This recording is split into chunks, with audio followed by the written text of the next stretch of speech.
Bütün tanışlardan ayrı kalmışam. Bil ki bunların sebebi sensen. Dostdan hem qohumdan uzaklaşmışam. Bunun da sebebi sensen. Mən elə bilirdim məni sevmisən.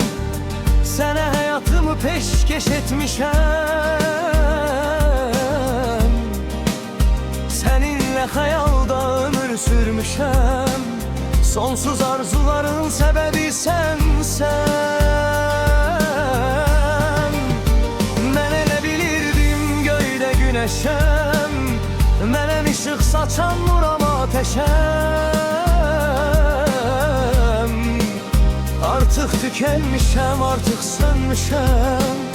Bu sönmüş ateşin sebebi sensen.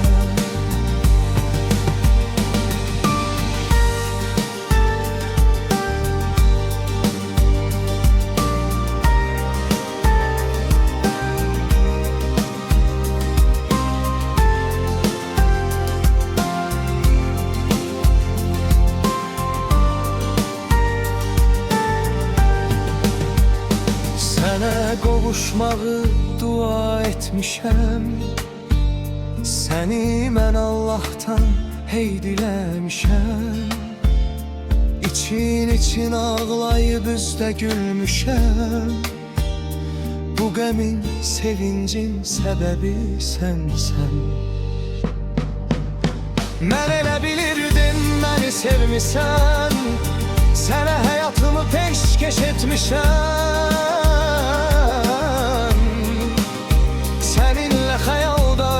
Sürmüşəm.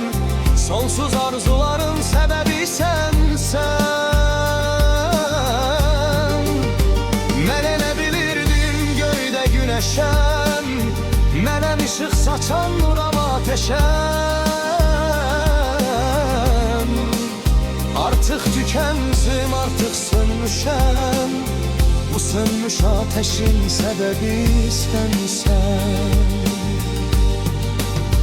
Kölge tek arxanca hey sürünmüşəm. Səni gizlin süzüb kök sötürmüşəm. Yuxuda da səni aşkar bilmişəm. Yalan yuxuların səbəbi sənsən. Mən elə bilirdim məni sevmisən. Sənə həyatımı peşkeş etmişəm.